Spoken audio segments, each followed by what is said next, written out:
more married men in the United States than married women. 4 people are arrested over a penny's worth of pickles. A young man spanks his father. Can you imagine that? This is Lindsay McHarry, ladies and gentlemen, and my cohorts and I are back with you once more to present an amazing collection of odd facts and unique human interest news stories. We're going to be with you to give you the first one in just a moment or two, and until then, will you please stand by?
And here we are with our first Can You Imagine That item. Did you know that when the boys and girls of the Census Bureau finished their tremendous task of counting noses in the United States in 1930, they discovered that there were more married men in the nation than there were married women? Oh, Lindsay, how could that be?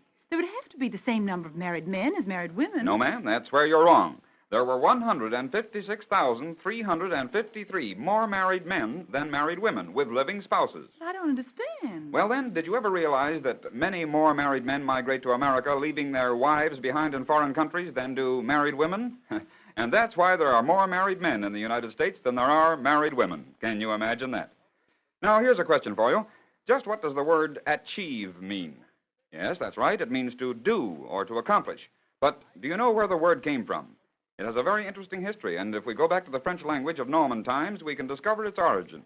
The scene, a small village in Normandy. There seems to be some sort of a dispute going on. You can't get away with that. That's all there is to it. You can't. mine. It's mine. I say it's mine. Yours. Are you to claim every cow and every sheep that wanders into your farmland? Give me back my sheep. I won't. The sheep is mine, I say. What claim have you to The it? claim that I own it. And I say the same. And I have the fact that the sheep is on my land to back it up. You lying swine.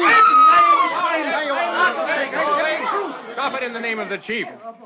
Now then, what quarrel is this? The He's sheep taking is my on sheep. my land. Hold, one at a time. Gilbert, what is your claim? My sheep wandered on his land. Now he claims it. He lies. The sheep was mine in the first place. You both have claims, then. Take them to the chief. Acheve! Acheve! Aye, that's it. Acheve, to the chief. That's right. Acheve. Go to the chief. Hey, Acheve. And there you have the origin of the word achieve. The word achever, A-C-H-E-V-E-R, you heard in our little sketch, was a Norman French verb, which meant to bring to the head, literally to bring things to the chief.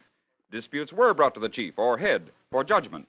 But nowadays we have the descendant word achieve, which means to bring things to a head or to accomplish. Great oaks from little acorns grow. Yes, and great catastrophes from little errors grow. This little yarn begins as a mother living at the corner of Hester and Alice Streets in New York City says to her small daughter one day in May 1914, Darling, you see the nice peddler down on the corner? Yes, Mama. I want you should go down there, darling, and buy me a penny's worth of pickles. Pick out the big ones. Yes, Mama. And here's a dime. Be sure to bring back the change, darling. 9 pennies. Yes, Mama, I'll bring them back. Such a sweet darling. Well, Darling was gone for a few moments, and in the meantime, Mama conversed with several neighbors. At last, her little daughter returned. Hey, Mama, you're the pickle. Kind of little, ain't they? Oh, well, it don't make no difference. All right, darling, give Mama the change, please. But, Mama, the man didn't give me any change. The man didn't give... Don't joke with Mama about such things, darling. Give Mama the 9 pennies. No, Mama, he didn't give me any penny. It's me. That's Schlamir. Rachel, I think maybe you should see the man, huh? See him, I'll kill him. Come on, Mrs. Rabinovitz. And you too, Mrs. Murphy. And you, Mrs. Meyer. Maybe I should need some help, Ain't yeah? that terrible, cheating a poor little kid like that? Terrible. Terrible is it. It ain't justice. Nice pickled herring, nice shoelaces, Stubbins. Good morning, lady. Something you want from me? Huh? Something I should want from you, huh? Nothing but 9 cents. Where is the change from the dime my little girl give you for the pickles? Time? Time what time? She give me only 1 cent. You Schlamir, you liar, you cheat. Give me back my 9 cents. Give Stop it it! to me. I'm Stop it! telling Let you. go of my hand! Oi! Help! Break it up! What's going on here? Stop it! Stop it, I say! You want me to run you all into the station house? Stop it! Sure, I see. Now then, tell me, what's this all about? Well, I'll tell you, Mr. Officer. Say, now. what do you know about this? Were you here when it happened? No, I wasn't here, so to speak. But I heard Mrs. Oh, you heard her. Well, go on. Move along with you. Don't be Get pushing along. me, please. I'm going to stay right here. Oh, you are you? Yeah, this is a public sidewalk, ain't it? I pay taxes, ain't I? I will stay. And I say you're under arrest for disturbing the peace. Daddy, what's happening? What's the matter? Matter, she says. I'm under arrest for disturbing the peace, and there ain't any. Oh, yeah. Under arrest? You can't arrest my daddy. You let him go. Let him Here, go. here, here. I'm Stop telling it, you, stop don't it. get hit. Yeah. You can't do that. When the melee had been cleared by the reserves, it was discovered that Abraham Strauss, his 17-year-old daughter-in-law, his son Charles, and Isidore Meyerowitz were all under arrest, and all that over 1 penny's worth of pickles. Can you imagine that? Well, you know they say like father, like son, but here's one case where it was like son, like father, and you can take it or leave it. Dad got spanked for it, and Dad took it. In Chicago on February 3rd, 1930, 21-year-old Albert Femerman suddenly discovered that his best girl, Sharon Daniels, his automobile, and his father, David Femerman, were all missing at the same time. Albert waited. Oh, yes, the trio returned presently, and Albert proceeded to turn his father over his knee and give him a sound spanking. The trouncing ceremony attracted so much attention that they were all arrested. And at the police station, the difficulties, the atmosphere, and Albert's mind were all cleared when Albert gave his dad a rousing good piece of his mind. Can you imagine that? You've all heard the old bromide, honesty is the best policy. Here's one time when the efficacy of such a doctrine was, to say the least, slightly dubious. On November 29th, 1938, 30-year-old Glenn Graham walked into the courtroom of Superior Court Justice Maxwell McNutt in Redwood City, California, to receive sentence. As Graham stood in front of the justice's bench, Judge McNutt looked down upon him. How many days have you been in jail? Let me see. 14, 21, 45. You see, Your Honor, I've been in jail so long, I sort of lost count. Go ahead and figure it out. Yes, sir. 45, 16, 37. 97 days, Your Honor. Very well. I'll sentence you to 97 days and count the 97 days you've already spent in jail as fulfilling that sentence. Oh, thanks, Your Honor. Next case. Case of the People versus Allen Wallace. Let me see. 14, 21, 45. And Glenn Graham walked from that Redwood City court a free man once more, but he seemed to be still bothered about his mental accounting methods and sauntered across the street from the courthouse, still checking in his mind the actual number of days he had spent in jail. Suddenly he stopped, turned about face, and re-entered the courthouse, and proceeded to the courtroom of Judge McNutt. Just a moment. Are you back again already, young man? Well, you see, Your Honor, I got to thinking about the number of days I spent in jail, and I found out I made a mistake. Oh, is that so? Yes, sir. I wasn't in jail 97 days. I was only here 95 days. Very well. Your sentence still stands at 97 days. Report to the custody of the sheriff and remain in jail 2 more days. Continue with the current case, please.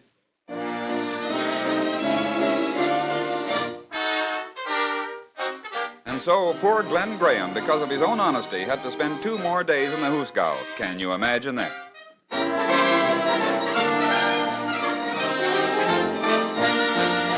Now for another little session of melody sleuthing. First, listen to the old U.S. Army bugle call, Assembly.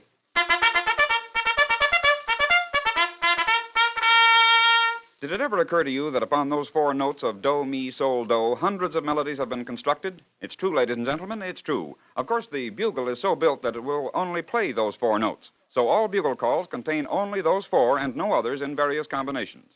But out of the classics, folk music, and popular songs, you can find many, many melodies which have as their basic pattern the 4 notes of the Army bugle call. For instance, this old sob song, The Soldier's Farewell.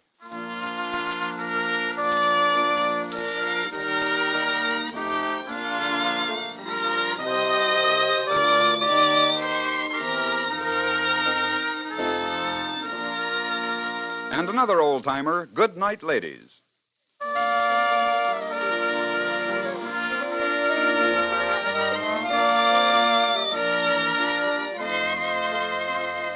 The old Scotch tune, Flow Gently, Sweet Afton.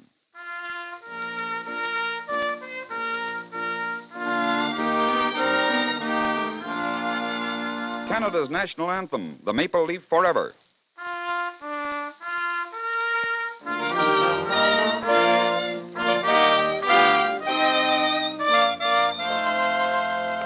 You'll find that many national anthems are constructed basically upon the Do, Mi, Sol, Do pattern. The Star Spangled Banner, Die Wacht am Rhein, and the French La Marseillaise.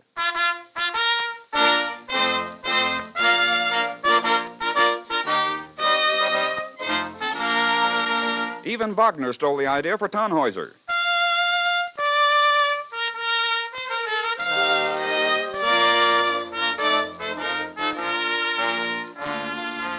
And the Italian composer, Giuseppe Verdi, well, he too recognized the inherent beauty in Do, Mi, Sol, Do. You'll find it in Ai Nostri Monte from Il Trovatore.